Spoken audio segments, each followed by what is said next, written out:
You're listening to Beauty, Strength, and Dominance, the official podcast of Lingerie Fighting Championships. And now, here's your host, Michael Larkin.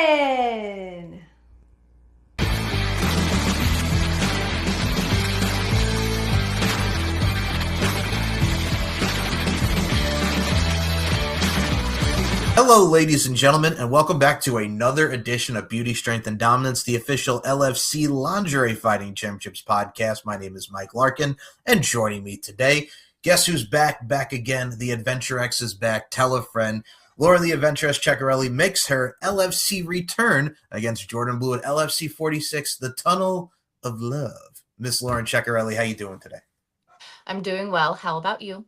Feel good. First and foremost, I am happy to see you back because your first two encounters here against Veronica the VP Payne, as well as Angelica the Italian Knockout Cole. Now you're going against Jordan Blue. Now, for those who missed the last LFC event, we had Jordan Blue against Gypsy Mac doing their thing in their Halloween costumes, looking as fine as wine, if you will. Gave us a great match. Split decision, came down to Gypsy Mac getting the dub.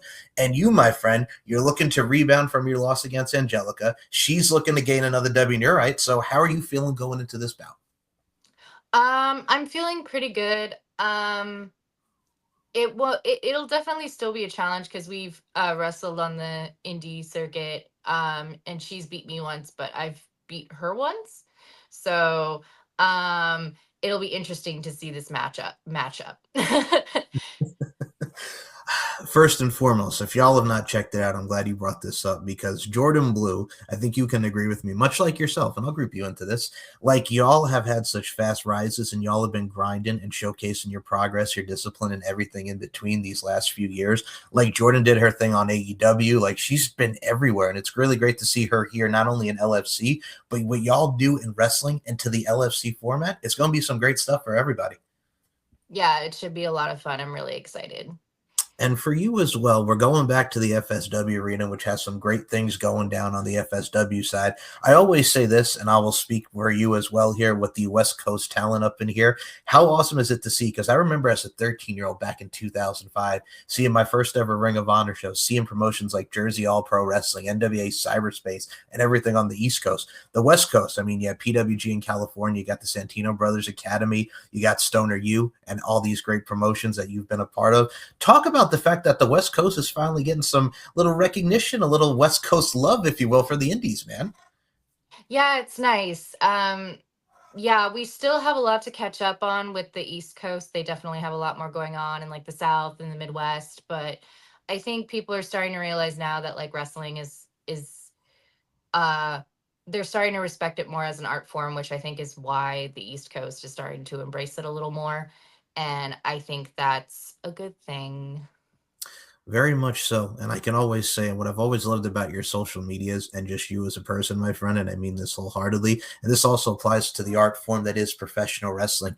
We see a lot of diversity. We need more diversity in this world. We have so many great talents out there applying their craft in amazing fashion. Doggone it. We need more of that. We need more awareness. We need more diversity. And we just need more people coming into this fine thing and just adapting and honing their craft, man. Definitely, definitely, I agree 100%. And I think within this professional wrestling world, we got to talk about the fact that you, man, you're rocking the gold. You got Phoenix Pro Wrestling, Wild West Pro, Full Queer. Been seeing a lot of the great stuff you do, and we'll get into the street fights here in a minute because, my goodness gracious, 8x10 signs, bar fights, the whole nine. Everything has been coming your way, my friend. Talk about all of the gold coming around you, man. You're rocking the blingage. How are you feeling going into this new year?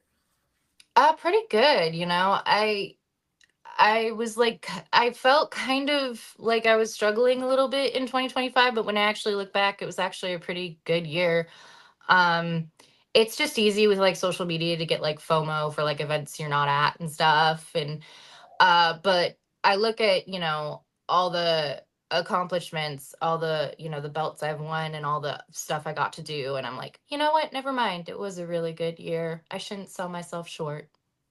I gotta say now, with like 3 belts and mo belts, are we gonna be seeing like the independent version of what we see Mercedes Moné with what she had in AEW? It's kind of like the Ultimo Dragon vibes. I mean, the belt collector vibes back in the day with Austin Aries. I gotta say, man, racking up the gold. I mean, let's see if we could get to that Ultimo Dragon level, even the Mercedes level, so to speak, man. I look forward to seeing some of your future matches. Hopefully, we'll see how that goes. True that, true that. And I will say this on the other side of the front, especially when you were working with Darwin, when you're against Darwin, when you're going against Mighty Myra, which the 8x10s come into the fold here as well, and the bar fights and everything with Hood Slam, which shout out the Hood Slam because y'all have been rocking it Slam Town wise. Talk about these, man, because you've been whipping ass and taking some names, man. These have been some great street fights. Christmas album in the works. German suplex on the ornaments into the cover. Still not enough. Look at the shards dug into the back and the legs and the arms of Mighty Myra here.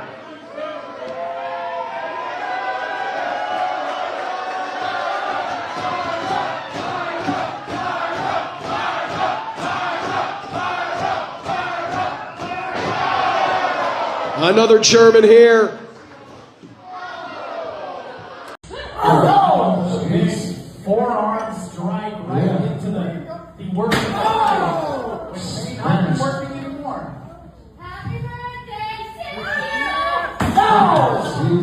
Happy birthday to you! Oh! It's like 16 candles all over there, 20. Thanks. Yeah, they've been a lot of fun. I've been wanting to do more like street fight and hardcore stuff like ever since I started.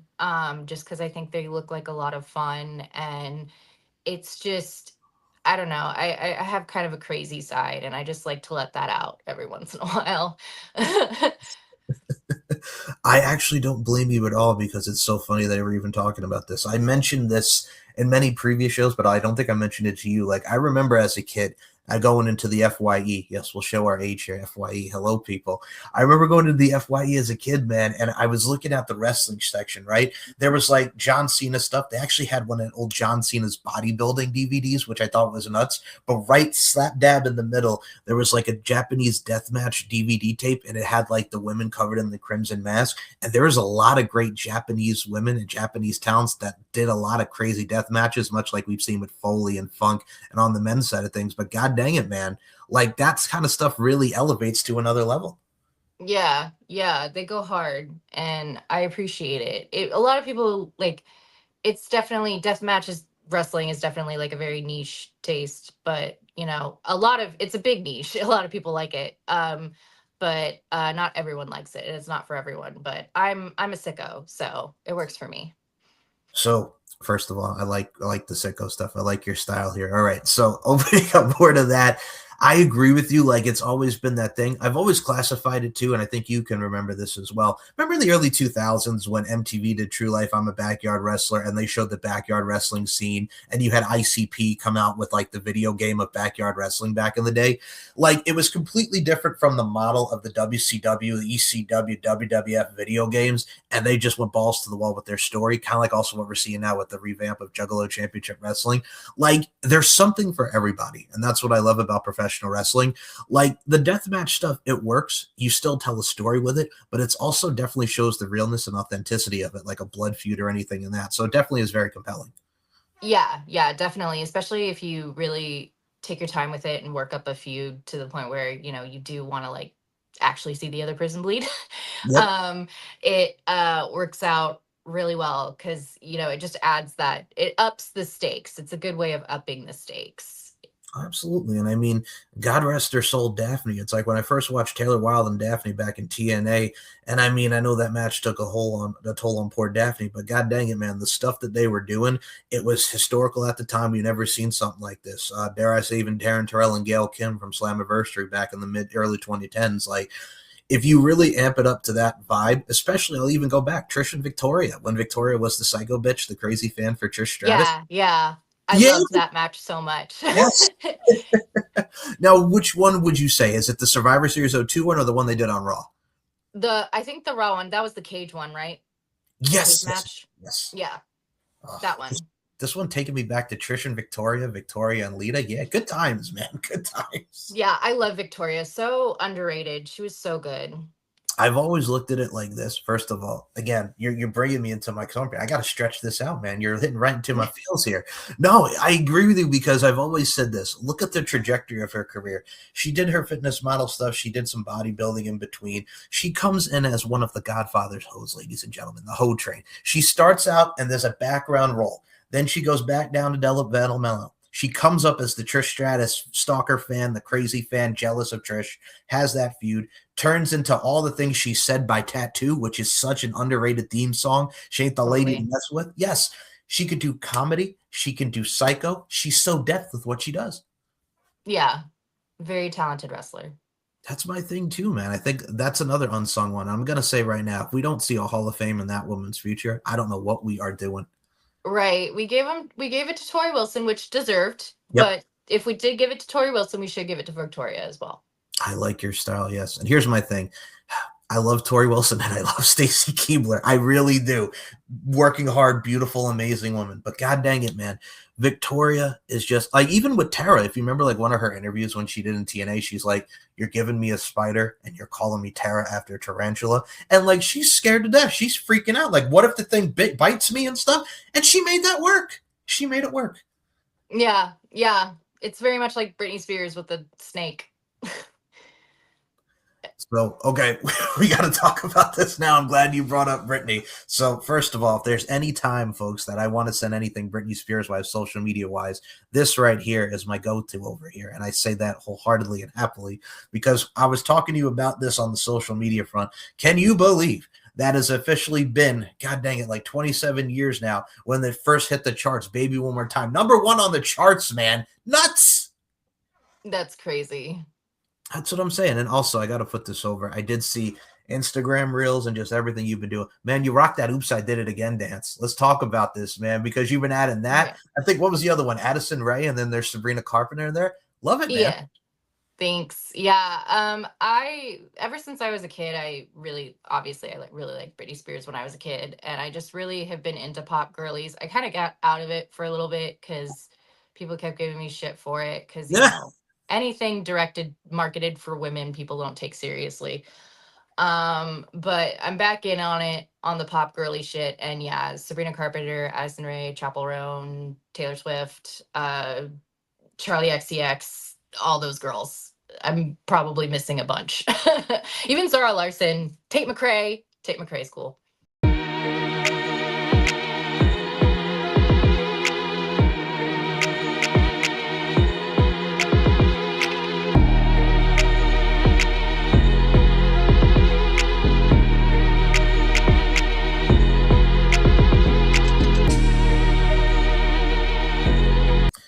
So, first and foremost, all great options and all great artists, very good taste, my dear friend. I always look at it like this. So when I was a kid, and obviously I'm like you, I'm very eclectic with my mix. I've always loved the pop stuff too. Like, you could give me a good Backstreet Boys, NSYNC, and 98 Degrees, and I will stand on this right now as I put my fist on the table. I will stand on this right now. One show I got so close years ago because they were in Raleigh, like a few hours from where I am. If there's a damn Las Vegas show I'm going to go see the Backstreet Boys. And yes, I know they are in their 40s and whatnot, but damn it, I've seen clips. They could still rock the house. Yeah, who cares? That's what I'm saying. It reminds me of like that Being the Elite episode when Kenny Omega and the Young Bucks are like belting out to Show Me the Meaning of Being Lonely at the Backstreet Boys concert. Like, that stuff is great. And I'm with you because I used to get teased and I've always hated this stigma. I think you can agree with me on this. So I'm a kid, much like you. Britney Spears, Christina Aguilera, Mandy Moore were like the top 3. And then you add Jessica Simpson to the side as well, like make that #4. But I'm going to say this as a male, and this goes all out to all the haters out there, the haterades and the hater nation, to quote Mary J. Blige, Family Affair style. If a man likes boy bands or any type of the bubblegum pop, and this goes to anybody, that doesn't make you #1 gay, stupid, or anything that is of the such. It just means that you like music and you're eclectic with the art form. That is the one stigma that I've always hated, and it's so preposterous even to this day. Yeah, and even if you are gay, like, fuck it. But Also, like, they're putting out good, catchy stuff, like, that's meant for the masses to consume. Like, as wide of an audience as possible. So, like, I don't know. I think just stigmatizing it, like, is just stupid.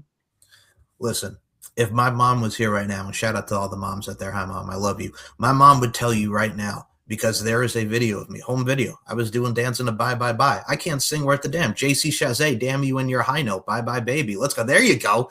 But but that's what they do. Like, I love that song. Like, first of all, still 26 years later is still No Strings Attached is one of their best albums. They go out from Jive Records, getting away from Lou Pearlman, and they're releasing this I Promise You's, the It's Gonna Be Me, still iconic to this day. So you're betting on yourself, and they took that creative leap and chance. Yeah, it's a very good album. Very much. My favorite deep cut is the Space Cowboy one. God rest her soul, Lisa Left Eye Lopez on the track. Come and take a ride with the space ride with the cowboy. Cowboy, baby. Look, and some folks would say that's cheesy, but damn it, it was a hit. It's friggin' iconic. It was fun. It was absolutely fun.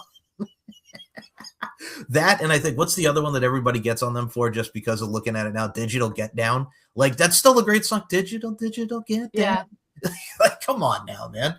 Oh, and I think I've told you this one, like, bringing the noise laying down the house, we can't hear into the party house. Like, it's so funny listening to that now because that was in the DCOM The Other Me with Andy Lawrence, the clone movie that he did. But it's so funny even listening to it years later. Like, Lance Bass, out of all people, doing his damn thing. Lance Bass is like, I've always hated that song. And I'm like, dude, like, that one's like a bop, man. Come on now, man. You've always hated that song? Like, what?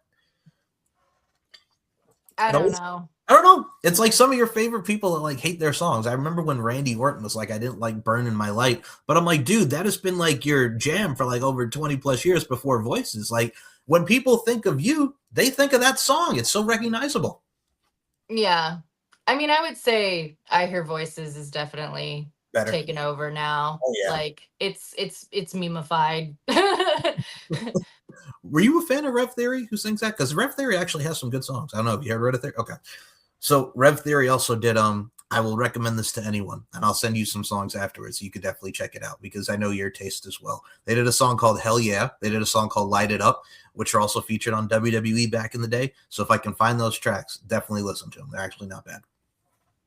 Okay. I got you covered on that front, man. Like I said, the music vibes just keep going. You got me into my music vibes today, so thank you for that. For sure. But another thing I also do have to bring up with this form, I always laugh and I always love, because you always entertain me with this, your ring gear and everything that you kind of add to your own with the creativity vibes here, Miss Lauren Ceccarelli. It's very much reminiscent of like 90s, 2000s. You can get like a bodysuit. You could get like even stuff like now. You take everything that you love and you put it into your own. And that's one of the things I respect, man, because the aesthetic is definitely there. Thank you. Yeah, I just really like the stuff the pop girlies of the past and currently are wearing, and I want to wear it too, dang it. But it sets it apart too, because I've always looked at it like this, like some of like the gear that you wear, and I always kind of compare it to this because they were very iconic in TNA, the Knockouts division, and they were great heels. Like when Angelina Love and Velvet Sky came out to the ring, you knew the presence was there, and the Beautiful People was so popular with the Mean Girls era and what they also portrayed. And I think even stuff like that, like there's such aesthetic and style to everything. Like Lita was the first of her kind. Like when Lita came out and you saw like the thong, like little expressed there, like nobody was dressing like that. So you're kind of testing the waters to see what works. And a lot of stuff really does stick. Mm-hmm. For sure. And that's the thing, man. I think with everything that we see today, man, we see a lot of great things. And I got to say, you are one of the many great things here in the business, Miss Lauren Ceccarelli. Respect and love is given, but also at the same time, too, I got to say this. We mentioned the LFC 46 Tunnel of Love event. We're talking about Valentine's Day. And if there's any way that you want to spend a Valentine's Day, it's the Ladies of Lingerie Fighting Championship. So without giving too much away, I do have to ask you, what are we thinking style and aesthetic wise, man? We mentioned the creative juices within your gear. What do we think at LFC style?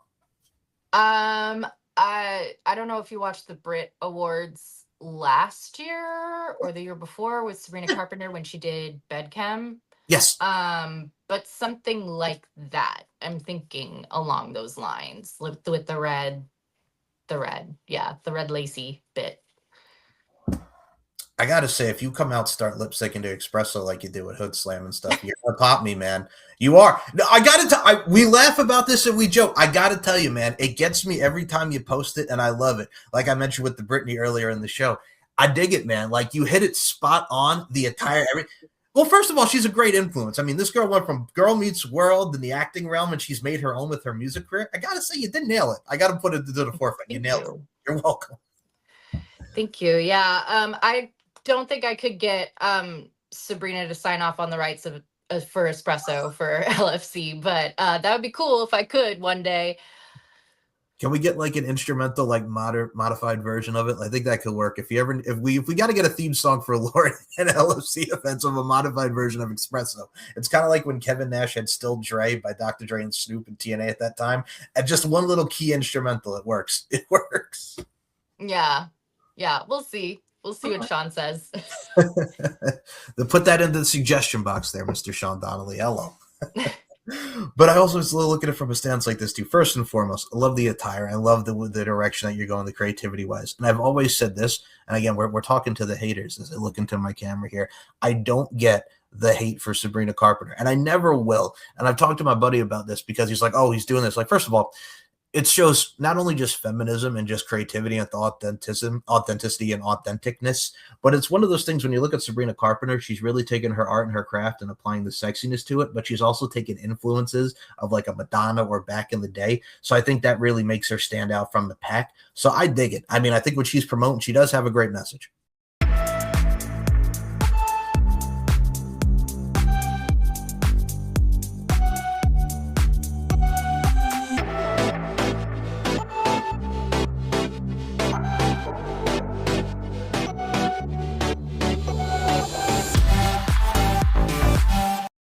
Yeah, I really, and you can like see like flashes of like ABBA and like surf guitar music and like just really old influences from like the 60s and 70s really coming into there. And as someone like who actually listened to the music their parents listened to, I really dig that. And also she's just a really good performer, really charismatic, very funny, and just she's just a lot of fun. And I think, it just whenever a pop girly comes up, she's always going to get a bunch of like criticism for being too sexy, because God forbid a woman show skin, or else people's heads will explode. And being just fun, people just don't like fun. Okay, they don't like fun, and shame on them. I don't mean to laugh at you like that, but just when you said a God forbid if a woman shows sexiness, their heads are going to explode. And I'm not laughing at you. I'm just laughing at how true that statement is. It is.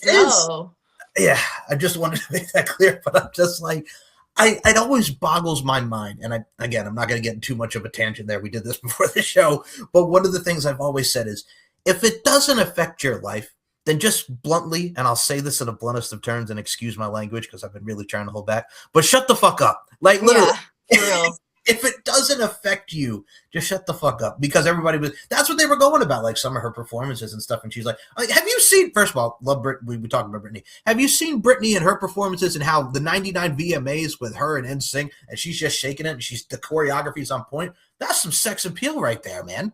Yeah, and people kept giving her shit too. Yep. It was like in 2003. It was so controversial that her and Christina and Madonna had that three-way kiss on. First of all, who cares? It's a part of the performance. Like, the Madonna was performing. Second of all, that was iconic, okay? It was. 43 years later, we're still talking about it. Yeah. Yeah.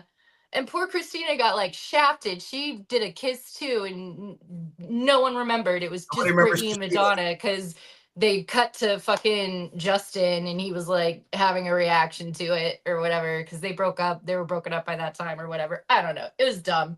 But poor Christina, she didn't deserve to get shafted like that. I will tell you this. I did find this on YouTube, and I got to send this your way.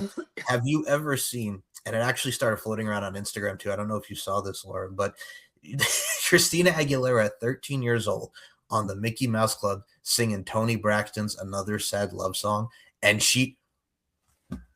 13 years old, the pitch, the range on Christina, it was excellent. If I refine the clip, I got to send it to you. She did the damn thing. And I was like, God dang it, even at such a young age and to where we got with Genie in a Bottle and everything in 99 to now, definitely deserves the flowers.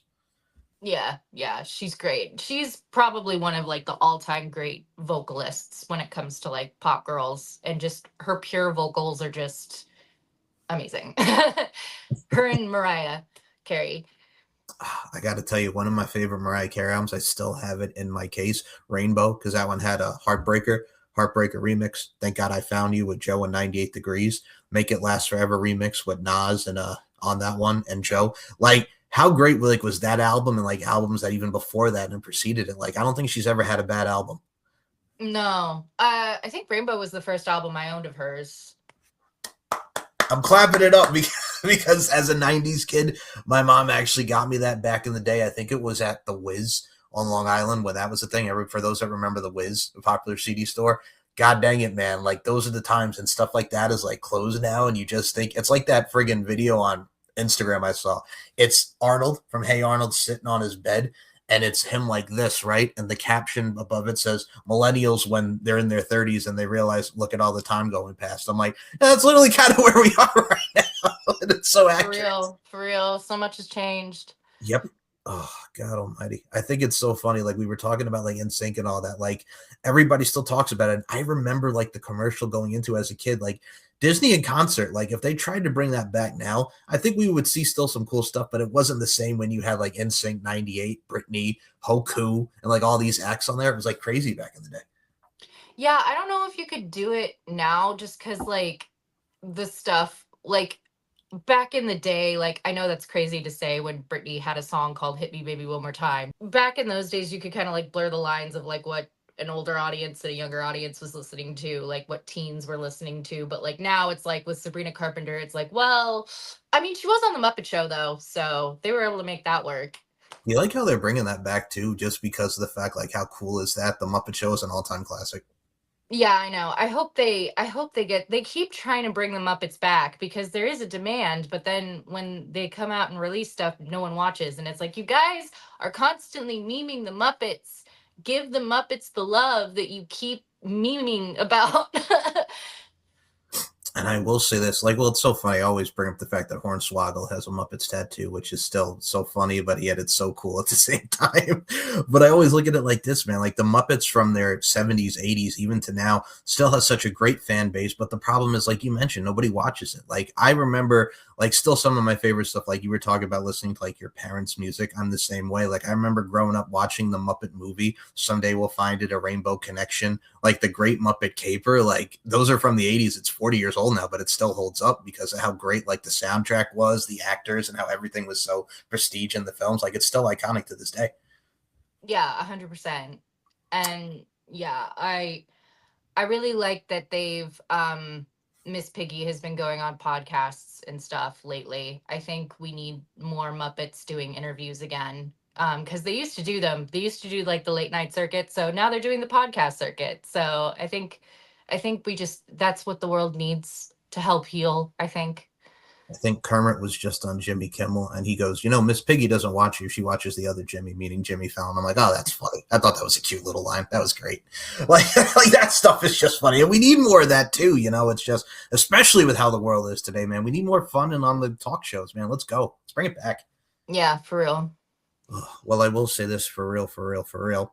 When it comes to the world of LFC, I also got to bring this up. And I've always said this because we talked about supporting pro wrestling, indie wrestling, and all the diversities and stuff. I got to ask you first and foremost, as someone who's become a part of this LFC family with the presentation, with the great stuff that you've done, because you've certainly left us with some moments thus far within your LFC tenure. How awesome is it to see indie talents and see people of all facets of life and just everything from the athletic point of view, showcasing not only just their empowerment, the diversity, but just their overall internal and external beauty come to the fold? Because I got to tell you, as long as I've been doing this and seeing people like yourself come in, the fun and entertainment factor just continues to rise.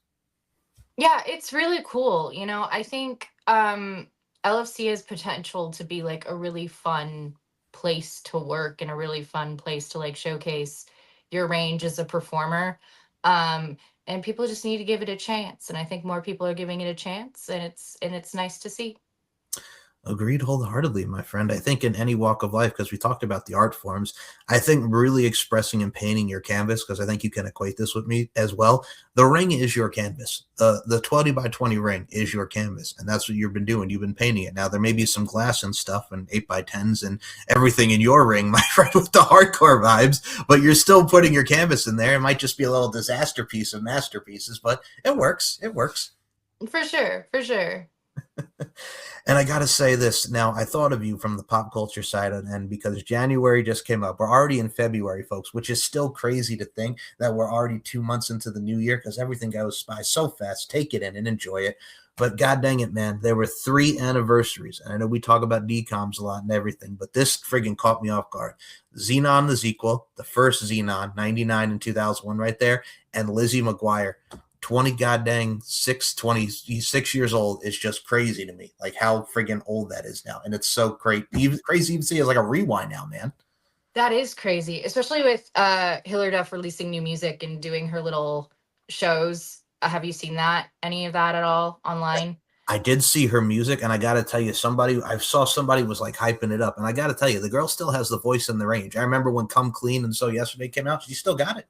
Yeah, and it seems like she really has like something to say with this music. Like she's not just like, obviously it's still a cash grab, obviously, but like it seems like she has like a message with what she's trying to say and what she's trying to convey and where she is in her life now. And I really appreciate that. She was like a huge favorite of mine in middle school, which of course I was relentlessly bullied for. When Britney kind of like fell off for the little bit that she did, I kind of got into Hillary.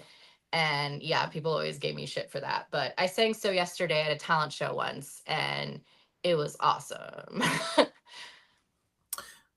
I got to see a video of that now. It's So Yesterday, just like, first of all, not even going to hate on that because that song was everywhere and it's still the jam. Come Clean, like I mentioned, is another one. I think with her, like one of the most underrated ones, I think from the Lizzie McGuire soundtrack. Didn't she do I Can't Wait for the World to Stay? I Can't Wait. Oh, yeah, that's a good one. Yeah. Yeah. Like stuff like that, like it just again shows the range and everything. And then people joke, it's like, remember when they wanted like every Disney Channel star to like become like do a song and be like a musician and stuff? Like I remember Alex Johnson. Remember the show So Weird from back in the day on Disney? The girl vaguely. Okay, the girl with the panther and Mackenzie Phillips was the mom and all that stuff. Okay, so there was a show for those that have never seen it. It's a show called So Weird. She has these ways of like picking up stuff. It's a very like weird science fiction kind of cool stuff. So Alex Johnson was the main character, and she actually sang a track on the Other Me soundtrack. Like so, and that's why I always laugh because like you had Crystal who did I'm Supergirl for the Princess Diaries, and you see all these talents come in. That's a bop. That's a bop. And I want to know. I'm a Supergirl. Yes.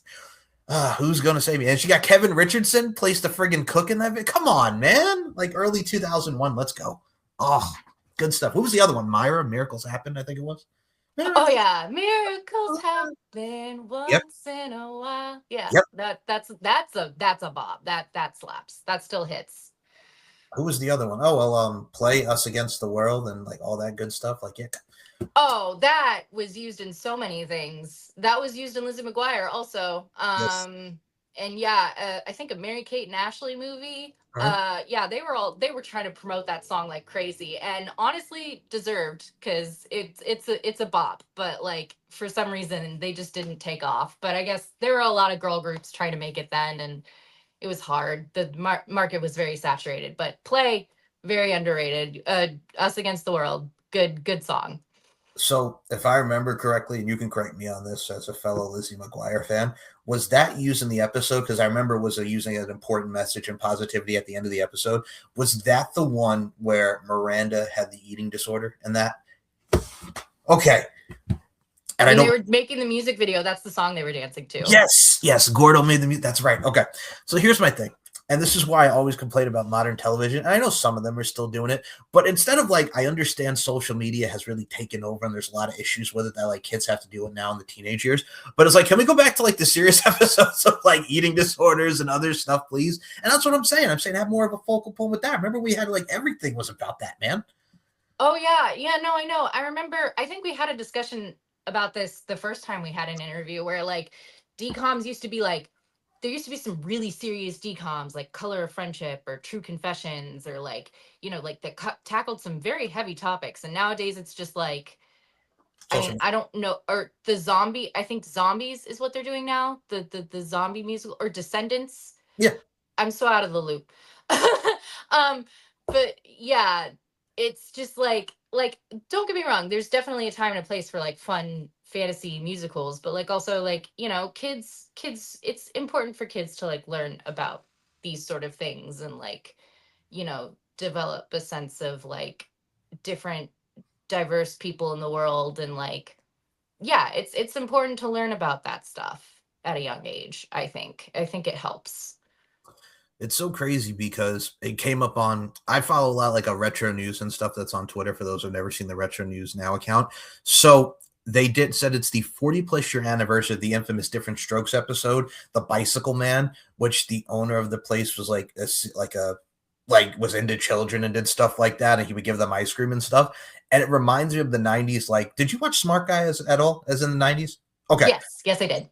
I think you know where I'm going with this. There was an episode of Smart Guy where it was the strangers on the net, where TJ is looking to get bootleg video games, and they think they're in the chat room talking to this guy, Marky412, and they're thinking, okay, he's a kid like us. And it turns out this dude is like in his 40s, and he's wearing a cap and he's wearing a jacket that they focus more on that, like be careful going into chat rooms. It's like, can we get more like stuff like that, please? Like even that, they equated what we had in the 80s into the 90s. Yeah, for real. Like, I don't know. Like, I think, there's just this like fear of like upsetting people, but like, sometimes things are upsetting. You know what I mean? Well, I think you can agree on this. You can't erase history. Like history is history, good or bad. Like you can't erase stuff like this. They're certainly trying. I know. Susie Q, remember Susie Q? They definitely tried to wipe that shit clean. But yeah. I remember Susie Q. I remember Pink Ranger being a ghost prom lady. I remember that. It's like we had, I think we had this discussion too as well. But for those that don't remember, it's like Blank Check. Like, look, I love that movie is iconic, but it's also iconic for the wrong reasons. It's like, and I love Karen Duffy. I know she's had some health issues over the years. Great model. Like she had like health. I forgot what it was, but I was reading like she had health issues over the years. I'm like, damn it. Because she was such a pretty woman, like the modeling side and everything. What a pretty lady. So Karen Duffy is in the movie. She plays like the undercover, like FBI agent. Like they don't know she's an FBI agent, but she's an FBI agent. So it's the end of the movie. They catch the bad guys, and little Brian Bonsell is like, "When can I ever see you again?" And she gives him the number, and she kisses him on the lips. But I'm like, he's 11, and you're like 30. What are we doing here? And this is a Disney movie, mind you. Like, why are we kissing the 11-year-old on the lips, like the cheek, the forehead? Like, why are we kissing the 11-year-old on the lips? It's some big vibes, let me tell you. Remember the movie Big? Okay. Oh, you're gonna go down this rabbit hole. Okay. So yeah, look, I understand maybe not wanting to make movies like that anymore, but look, like, there are some things. I think we took the wrong lessons away, which is like, oh, we can't cover anything in that, and it's like, no, maybe just don't have like weird, awkward age gaps is all we ask. Listen, I love Big. The chopsticks on the friggin' piano on the keyboard. That movie is iconic. Tom Hanks played the hell out of that role. But the kid is supposed to be what, like in 6th grade, like 12, 13? Yeah. And Elizabeth Perkins is oh my God, stunning in the movie. And just also the guy from Home Alone plays the absolute douchebag of a coworker. He plays that character to the T. But the scene when you have the romantic music, and again, love it. It sets the mood. But the imagery of it is he's literally like 13 years old. And he's hooking up with Elizabeth Perkins. So in the adult form, but also he's a kid, really. It's like he's losing his virginity at 13 to Elizabeth Perkins. That's the problem of it. And it's that face. That's the thing of it. It's like, okay, this is kind of creepy. Like why are we like stealing his virginity like at 13? What are we doing? I guess no one was really thinking about that in like the 80s and 90s and early 2000s. Like they just I don't know why though, because like now it's just like so obvious. Like why don't do that? That's weird. I think it's supposed to be like he's an adult now, but she doesn't know that he. Yeah, I get it, but it's still kind of creepy. like looking at it. Yeah. They probably just weren't like thinking about the implications of it at the time. Whereas like now with like the whole everything that's going on now, it's easier to think about. Speaking of thinking about stuff, I actually got to bring it back around to Valentine's Day. So since this is a Valentine's Day theme for LFC, I've been having a couple of the girls on, and I got to ask you because Valentine's Day, as soon as this name of this was announced, the Tunnel of Love, I instantly had flashbacks to the Hey Arnold episode where Helga wants to be in the Swan with Arnold in the Tunnel of Love, and then she comes out and it's Brainy, like she's and it's funny. So I got to ask you.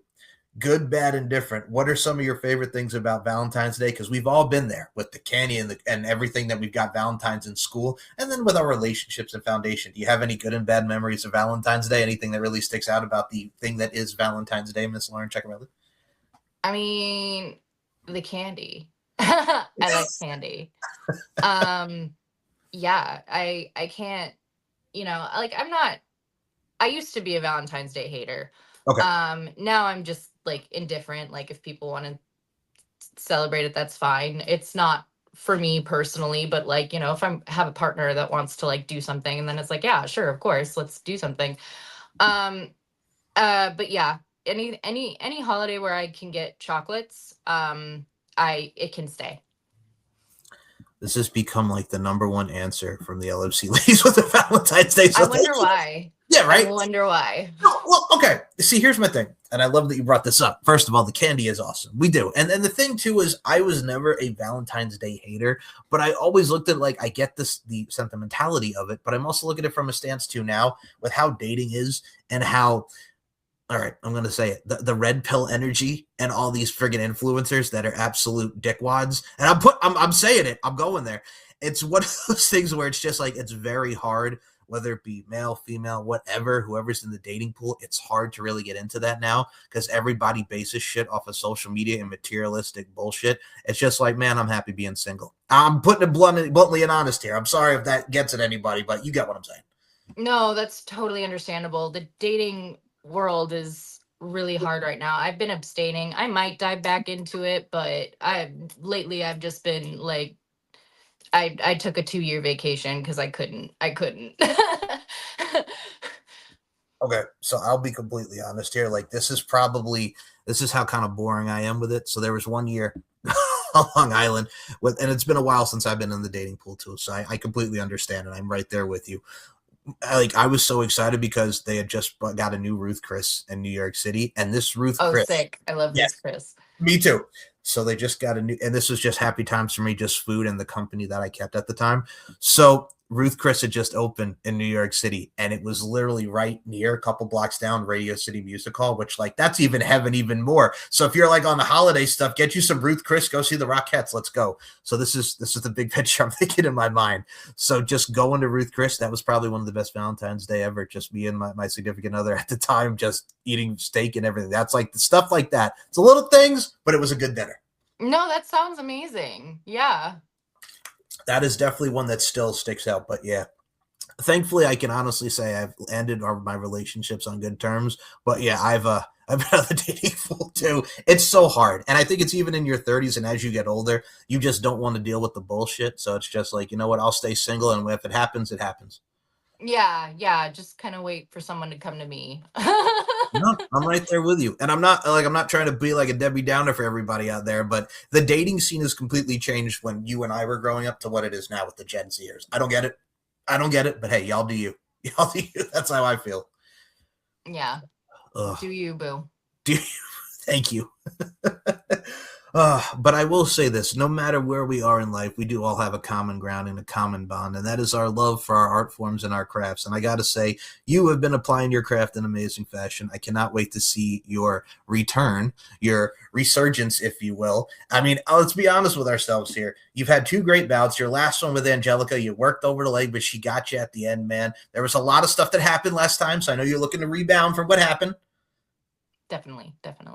Okay, but I will say this, man. You've been rocking it your first 2 appearances. I can't wait to see you and Jordan Blue tear it down. We already have 3 matches that have been announced so far. So if you go to the LFC social medias right now, we have newcomer Lexus Stahl against Tomiko the Temptress Tajima. We have this one over here taking on Jordan Blue. We have Raylin versus Sarah the Rebel Wolf. That should be good. That's going to be fire. We got Emily Sparkle taking on Alex Asher, also relatively new to the LFC front. So, yeah, actually, I'll be honest with you. I think I said that to Sean, and I said that now to you and everybody. Like, besides your bout, Raylin and Sarah Wolf, if y'all have not seen these two outside of LFC, we are in for a show. We are in for a show, bro. We are in for a show. So, we are in for a show. Your show is always rocking, and I definitely want to have you back on another LFC pod. You're always a blast to talk to. Yeah, for sure. I always have fun every time. So if y'all want to check out what Lauren and I did on my pop culture show outside of LFC, God almighty, we've done Britney Spears, we've done Color of Friendship, we've done Mom's Got a Date with a Vampire. I think our next one, if you want to check out the pop culture show, we'll be doing next Speak, right? Yeah, we're going to watch a little Speak action. Yes. So if you want to see some more serious stuff for some pop culture show, I always love Laura on from time to time. We're going to get into some good stuff and heavy stuff too, which I think, is that book like banned now? I wouldn't be shocked because they're banning like all these books. Is that like banned from reading in schools now? I think it might be. Oh God, I don't know. But that was why I read it, was because it was on my summer reading list. Okay. In high school. Yeah, I read it for that reason. As I'm stretching my chair here, I'm just going to mention this briefly. No, you got me in here because it's so crazy. Do you remember what grade you were going into when you read it? It was either my freshman or I think it was going to my freshman year in high school. So we didn't have that on our summer reading list, but and I'll say this, my 9th grade teacher, Miss Amat was her name. What a name, Miss Amat. That's Amat, and I used to replace it with a lot. Anyway, I'm a dork, I know. So my freshman high school teacher, Miss Amat, that was one of the books that we read in our curriculum, Speak. And my mom, remember my mom? So I come home and I'm reading Speak, and she was asking what the book we were reading. And I said, well, it's about this girl. She got raped at a party, and she was very silent, didn't want to talk about it. It's very serious. And she goes, what books do they have you read at this school? I'm like, well, it's relevant. It is relevant. It's so relevant. It's relevant. I mean, I get where she was coming from, and I love my mom for that. But I'm like, well, it's relevant to today. So yeah, it's like, wait a second, what is my kid reading? But it's like, I mean, it is about high school, and this is it was very real the way they talked about it in the book. I haven't seen I still need to watch the movie for the podcast, but yeah, like the way they talked about it in the book was so like if you look at it now and it's just real. It was just so real, you know? You know what it is too? I think my mom even said that looking back at it now at high school. Man, we read a lot of sad books. I remember reading The World According to Garp, which was then the Robin Williams movie. Mm-hmm. And like we read a lot of like heavy books, The Crucible, like all these books. Catcher in the Rye. So, all right, I know that Lord of the Flies. Yeah. The Catcher in the Rye was so funny. So since there wasn't a movie, remember when they brought the TV in and everybody would get so psyched because we were watching movies and stuff. So we had that. But the thing is, there was no Catcher in the Rye movie. So I remember Mr. Louie, my junior year of high school, she put on the 2020 documentary of, I think it was Barbara Walters or whoever it was at the time, interviewing friggin' Mark David Chapman from jail. So I'm like, so I'm like, okay, look, if there's no movie, so what we're going to do is we're going to watch the documentary of Mark David Chapman and how we got here. But do I really want to listen to them interviewing Mark David Chapman from jail? Right? No, not really. That was what I don't need to hear what he has to say. I swear to God, we watched that. But that was my thing. I'm like, I'm a 16, 17-year-old kid here, Laura. And I'm looking at myself and I'm looking at everybody. I'm like, why are we listening to a serial killer? Like talking about why he did what he did. Like, I know what he did. I don't want to know. Attention. That's what he wants. You know what that reminds me of? Did you see? So they're doing Selena on Netflix, right? Which, love Selena, icon in the 90s. Totally. Friggin' Yolanda Saldivar and her team wanted to do a documentary talking about there's two sides. First of all, Yolanda, nobody wants to hear what you got to say, Yolanda. No. The Latinas will throw a fit, dude. Yeah. Don't do it. No one cares. and she was trying to like badmouth the family. I'm like, Yolanda, you shot this girl in the back. You know damn well why you invited her to the hotel room. You know damn well why you did that. Stop it. Yeah. Yeah. Anyway, back to some happy stuff. We'll dive into that when we do the pop culture show. Lauren Ceccarelli, the Adventure X as you are. X gonna give it to you. Where can we follow you on the social medias? The floor is yours. So I mostly post on Instagram at Lara Fraser Kick. I'm also on Twitter at Lara Fraser Kick. I'm also on Blue Sky, which is just Lara Fraser. And yeah, those are the 3 social media platforms I'm on the most. Okay. I'm on other ones, not really. But yeah, those are the ones I'm at the most. Instagram, Blue Sky, and Twitter. First off, links will be in the description, but number 2, didn't mean to cut you off, but I got to say this. It's always funny when I ask this because there's like every new social media, like almost being developed every day. And it's like kind of so hard to keep up with everything. Do you do the talk of tick, or with the new stuff, or are you kind of not doing the TikTok anymore? I tried to for a little bit a couple years ago, and I've just fallen off, and I want to get back on it, but then I never do.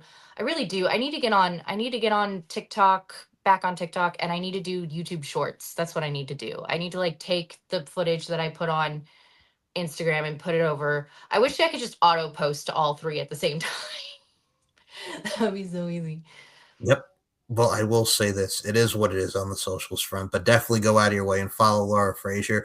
You'll get some dancing. You'll get some LFC stuff. You'll get some cool wrestling stuff, and you'll get someone getting slammed at 8x10s. What's up with your girl, Mighty Myra, man? Mighty Myra made her debut at the last LC. She's putting you into 8x10s. What's the dealio, man? What's the dealio with that? That's some bullshit. You know, there was a lot on the line.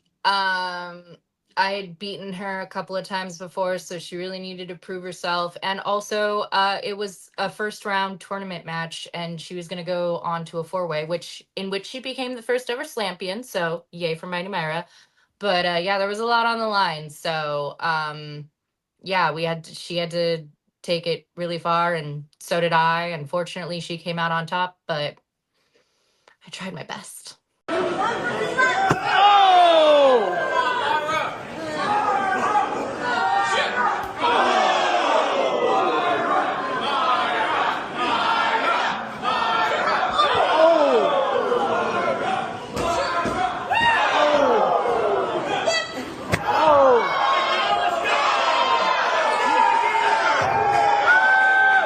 You did, and that was actually a very good bout. Go back and check that out, and check out Mighty Myra's debut against Raylan at the last LFC one. It's the last thing I will say before we close this out. Since we mentioned your girl Sabrina Carpenter earlier, I got to say what really gave me the respect, since we were talking about 60s and 70s music, she did a great performance and showed some flowers to Earth, Wind, and Fire, and that's also what kind of helped me for her, because I'm like, Earth, Wind, and Fire, these friggin' Hall of Famers, and like her and Earth, Wind, and Fire killed it. Yeah. She did that when she did her little festival thing. She also did one with the ones who did Hungry Like the Wolf. Duran. Yeah. That was cool. I really have a lot of respect for her. She clearly really loves music and loves performing, and she's really good at it, and I enjoy what she does. It's a lot of fun, and Lord knows we need some fun right now. That we do. And certainly everything that you just said to Sabrina Carpenter, number 1, I co-sign, but I'll flip it and reverse it like a Missy Elliott track, and I'll put it back to you, because you were definitely bringing that to the wrestling realm. And keep doing your thing, my friend. You're welcome. Thank you. So with that being said, y'all, LFC 46, ton of love. It's already next week is going to be Valentine's Day. I can't believe 1 week away from some awesomeness at the FSW Arena, man. Check out Lauren Ceccarelli, Jordan Blue, and all the amazing fighters of LFC. And as I always say to end this fine program, beauty, strength, and dominance, the 3 key elements that make women the work of art that they are. Miss Lara Fraser, I include you in those sentiments. Thank you so much for your time. Thank you.